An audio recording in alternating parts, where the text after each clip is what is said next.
Que a graça e a paz do nosso Senhor e Salvador Jesus Cristo estejam com você, meu irmão e minha irmã. É uma alegria podermos estar juntos, apesar de uma forma virtual, para quebrarmos um pouco esse isolamento que temos vivido, esse distanciamento que temos vivido da igreja física. Mas a igreja espiritual continua se reunindo porque eu tenho certeza que você tem orado, você tem intercedido pela nossa igreja e pelo trabalho do reino de Deus que não parou. Mas, meu amado e minha amada, eu tenho certeza que você já viveu algum tipo de crise, algum tipo de situação adversa, algum tipo de problema. Se você está dizendo que nunca viveu, que a sua vida até aqui é um mar de rosas, eu posso dizer para você que agora você está vivendo uma, porque o coronavírus é uma crise. É uma crise pela qual nós estamos passando. Cidades paradas, o país parado, a nossa igreja parada, pelo menos nas suas atividades, como eu falei, está parada, mas temos a certeza que você não deixou que a igreja parasse no seu coração. Bem, é uma crise pela qual nós estamos vivendo. A crise que você já viveu, ela deve ter sido dura.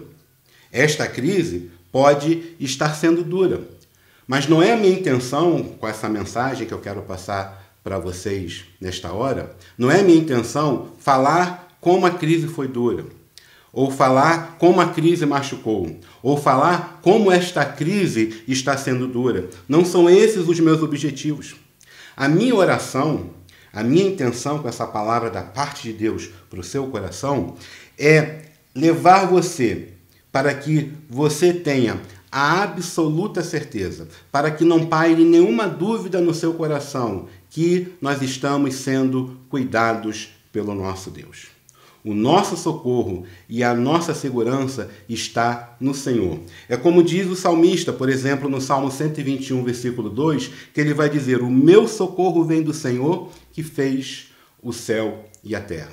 E também no Salmo 124, versículo 8, vai dizer: o nosso socorro está no nome do Senhor que fez o céu e a terra. A minha oração é que você saia desta crise revigorado, inclusive para viver outras crises tantas, na certeza de que você está sendo cuidado pelo Senhor, este Senhor que fez os céus e a terra e que se preocupa com a sua vida. Eu quero usar para esta mensagem o texto da palavra de Deus do Salmo de número 23. Ele será a base da nossa reflexão para esta mensagem. Então acompanhe comigo, você pode recitar também um salmo, se você quiser, aí na sua casa. E vamos juntos falar esse belo salmo da palavra de Deus, o Salmo 23. O Senhor é o meu pastor, nada me faltará. Deitar-me faz em verdes pastos, guia-me mansamente às águas tranquilas. Refrigera a minha alma, guia-me pelas veredas da justiça, por amor do teu nome. Ainda que eu andasse pelo vale da sombra da morte, não temeria mal algum, porque tu estás comigo. A tua vara e teu cajado me consolam. Prepares uma mesa perante mim, na presença dos meus inimigos. Unges a minha cabeça com óleo, o meu cálice transborda. Certamente que a bondade e a misericórdia me seguirão por todos os dias da minha vida, e habitarei na casa do Senhor por longos dias. Palavras do Senhor, que Ele nos abençoe com a sua palavra lida. Olha, certamente, como eu falei, esse é um dos salmos mais conhecidos. É um dos salmos mais recitados. E talvez um dos salmos mais pregados por aí afora, o salmo de número 23. É o salmo que nos lembra a tranquilidade que o servo pode ter quando ele confia no seu Deus. De uma maneira muito resumida, mas bem resumida mesmo, eu quero explicar rapidamente, versículo por versículo, o que nós podemos aprender desse salmo. A gente percebe, do versículo 1 até o versículo 3, que o Senhor é o pastor. Ali o salmista está se colocando como ovelha, ele vai declarar que o Senhor é o pastor. Ele é o pastor que alimenta, ele é o pastor que guia, ele é o pastor que orienta o caminho que deve ser seguido. E nada vai faltar à ovelha, mas do ponto de vista do pastor. Porque muitas vezes a gente usa esse salmo, esse versículo, e nada me faltará, achando que na nossa vida não pode faltar absolutamente nada. Mas nada nos falta a partir do ponto de vista do pastor. O versículo 4 vai dizer que Ele nos consola e nos protege com seu cajado, com a sua vara, nos guiando pelos caminhos mais difíceis das nossas vidas, pelos problemas, nos trazendo conforto. E depois, no versículo 6, ele vai dizer que Deus é aquele que nos acompanha para todo sempre. Você deve estar se perguntando, mas e o versículo 5? Você pulou o versículo 5? Sim, eu pulei. O versículo 5 eu pulei porque é ele que eu quero trazer para a nossa reflexão, para esta mensagem. O versículo 5 ele vai dizer que Deus exalta o seu servo acima dos seus inimigos. É interessante que esse versículo de número 5 ele faz uma transição. Do versículo 1 até o versículo 4, ali é o relacionamento de ovelha e pastor. Até o versículo 4. O versículo 5, a partir do versículo 5, há uma mudança de postura. A ovelha passa a ser um hóspede na casa do hospedeiro, que é o pastor. É assim que esse salmo vai nos falar. Então, agora o salmista ele deixa de ser um cordeiro sob os cuidados do pastor e passa a ser um hóspede, que é recebido como convidado de honra na casa do hospedeiro. E Deus age em relação a esse hóspede como um hóspede bem-vindo. Não é aquela situação que muitas vezes a gente se depara. Olha, está vindo um grupo de gente aí e eu preciso que alguém receba essa pessoa que está vindo, esse casal, e a gente tem que se organizar todo, fazer um esforço e receber. Não, aqui ele recebe com alegria, dando boas-vindas, como alguém que é muito bem-vindo. Esse verso 5 marca então a transição de ovelha para hóspede, de pastor para aquele que recebe, para aquele que hospeda. Eu quero chamar a atenção para esse verso de número 5 e acompanhe de novo a leitura só do verso de número 5, porque vai dizer assim: preparas uma mesa perante mim na presença dos meus inimigos, unges a minha cabeça com óleo, o meu cálice transborda. Vejam e percebam a profundidade desse texto. Principalmente se nós entendermos o que significa na palavra de Deus cada um desses significados. O que cada coisa dentro desse versículo, dentro desse verso de número 5, significa, trazendo para o contexto do nosso dia a dia. Este verso deixa claro que Deus cuida de nós. Ele nos honra, Ele cura e Ele também restitui aquilo que perdemos. Fica claro que um banquete será preparado para nós. Fica claro no texto lido que esse banquete vai ser preparado na presença dos nossos inimigos. E também a nossa cabeça vai ser ungida com óleo. E o nosso cálice vai ser transbordado pelo nosso Senhor, que nos recebe e que nos serve. Vamos aplicar então essas três coisas que nós podemos destacar desse versículo dentro do significado que cada uma delas tem na palavra de Deus, trazendo para o nosso contexto. Então, em primeiro lugar, nós seremos exaltados na frente dos nossos inimigos. Percebam que no momento de crise, seja qual for o seu inimigo, pode ser um inimigo abstrato, pode ser uma situação, mas não importa, a nossa vitória, ela não será qualquer vitória. Não, a nossa superação da crise, ela não será qualquer superação. O nosso banquete, ele não será qualquer banquete. Ele será preparado por Deus, já fica o grande destaque, e será preparado esse banquete por Deus na presença, à vista dos nossos inimigos. Se vamos ser exaltados por Deus, os nossos inimigos automaticamente serão humilhados por Deus. Mas percebam, não serão humilhados por nós, serão humilhados por Deus. Não adianta nós querermos maquinar, tentar organizar coisas para que consigamos essa derrota dos inimigos, porque eles serão derrotados por Deus. Então, essa humilhação será imposta por Deus.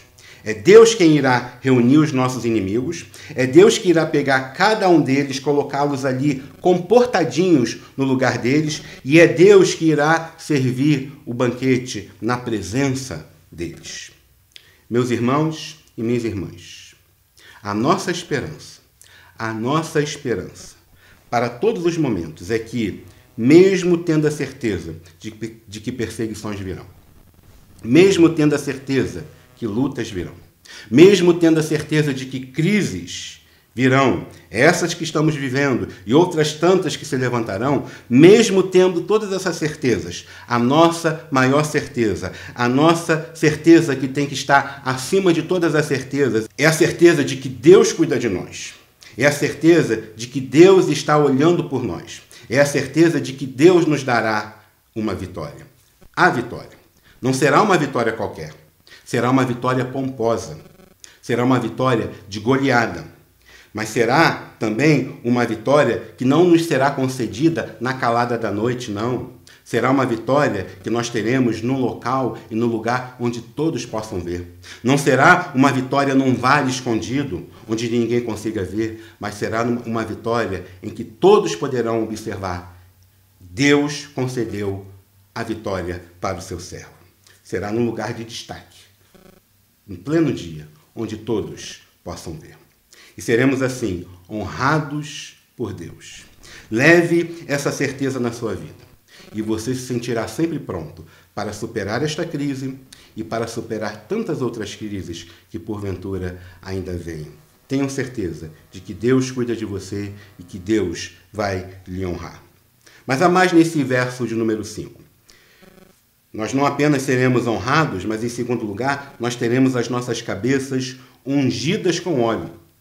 Na Bíblia, na palavra de Deus, principalmente no Antigo Testamento, quando a Bíblia fala de unção com óleo, além de outros significados, ela também tem esse significado muito forte de algo medicinal, de algo que traz alívio, de algo que traz conforto.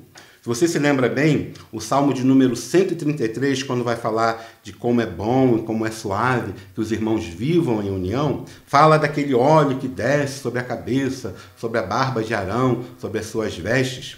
Ora, naquele contexto de clima árido, seco, aquele óleo perfumado descia, ele ia umedecendo a pele, ia tirando tudo que era machucado da pele, trazendo alívio, frescor e cura, inclusive. Nós sofremos quando passamos por crises. Não importa qual seja. Não importa se é uma perseguição, se é a crise do coronavírus, não importa. Nós passamos por crises, ficam machucados, ficam feridas que precisam ser tratadas. Só Deus para tratar. Só Deus vindo com seu óleo, ungindo a nossa vida, ungindo o nosso corpo espiritual, ungindo o nosso corpo emocional para curar essas feridas que vão ficando por causa das crises e no meio das crises. Então, a gente precisa entender que esse óleo é Deus que derrama e que em meio a essas crises, Deus vai ungir as nossas cabeças com óleo, para que assim sejamos curados e possamos passar pela crise, superá-las e mais fortes ficarmos para as próximas crises que virão. Para finalizar, eu quero também nesse verso de número 5 dizer para você outra lição que nós podemos aprender, que é a seguinte: nós seremos restituídos de tudo. Quando nós somos perseguidos, por causa da perseguição, nós perdemos muitas coisas. Quando passamos por alguma crise, por causa da crise, perdemos muitas coisas. A nossa vida para. Ela literalmente para. Não é o que está acontecendo? Tudo parou por causa do coronavírus. E muitas vezes, quando passamos por algumas crises, a nossa vida também para. Se você olhar o exemplo bíblico, o próprio salmista que escreveu este salmo de número 23, Davi, ele teve momentos que a sua vida parou. Por exemplo, perseguição de Saul, a vida dele parou. Teve que parar, não podia mais ficar cuidando da sua própria vida, tinha que fugir, sempre preocupado com a sua vida. Depois, o seu filho Absalão começa a persegui-lo. A vida dele também parou. Ele teve que deixar as coisas importantes de lado para resolver essa crise que se levantou na sua vida, uma crise muito séria. A nossa vida para. E com essa parada a gente perde muita coisa. Mas Deus nos garante que Ele vai restituir tudo o que perdemos. Quando a Bíblia fala de cálice transbordando, ela está falando de prosperidade, ela está falando de riqueza, ela está falando de que nós iremos ganhar muitas coisas, no sentido de que passamos pelo vale da sombra da morte, mas o nosso cálice será transbordado por esse Deus que cuida de nós. Você precisa entender o que quer que você talvez esteja sofrendo, ou se alguma coisa você está perdendo, Deus vai restituir isso que você perdeu ou isso que você está perdendo, mas você precisa ter fé e crer que esse Deus fará isso na sua vida. Concluindo, irmãos e irmãs, que possamos aprender que temos um Deus maravilhoso que cuida de nós, que Ele cuida de cada um de nós. Nos cuida como se fôssemos aquela ovelhinha que Ele trata com carinho e com amor, e que nos recebe na sua casa, como hóspedes. E na casa do nosso Senhor, nós somos assim tratados. Tenha certeza que no tratamento de Deus na sua vida, Ele vai honrar você. Ele vai honrar você na presença dos seus inimigos, porque Ele vai te servir um banquete na presença deles. Tenha certeza também que Deus, esse Deus, Ele vai curar todas as feridas que porventura você esteja trazendo ou estejam sendo causadas na sua vida por causa desta crise ou de qualquer outra crise que você esteja vivendo. E tenha a absoluta certeza que esse Deus maravilhoso a quem nós servimos, Ele também vai restituir tudo que você perdeu ou tudo que você está perdendo por causa desta crise ou em qualquer outra situação de crise que você viver. Se você perder algo, Deus vai fazer com que o seu cálice transborde. E Ele fará isso para que o nome dEle seja honrado na sua vida e através da sua vida. Que assim seja, para a honra e para a glória do santo nome do nosso Deus. Amém. Onde quer que você esteja, na sala, no seu quarto, não importa, acompanhado, eu quero convidar você a curvar a sua cabeça. Vamos orar? Vamos juntos orar e nos colocar na presença de Deus. Senhor Deus, eu quero agora pedir que as pessoas que estão sendo alcançadas por essa mensagem, elas possam ter a certeza que não importa a crise pela qual nós estejamos passando, o Senhor está conosco, nos protegendo e nos guiando. E tenhamos essa certeza absoluta em nossos corações, que um banquete já está sendo preparado por Ti e muito em breve será servido na presença dos nossos inimigos. E que as feridas todas elas serão curadas por esse óleo que o Senhor está ungindo as nossas cabeças. E também tenhamos essa certeza de que o nosso cálice será transbordado e teremos tudo restituído pelo Senhor. Dê essa certeza a cada um de nós, a todo o Teu povo que se reúne nesta igreja e a todos aqueles que estão ouvindo esta mensagem, para que possamos ter a fé e a esperança de que é o Senhor que nos guia e que nos protege. É o que eu oro, no nome do nosso Senhor e Salvador Jesus Cristo. Amém.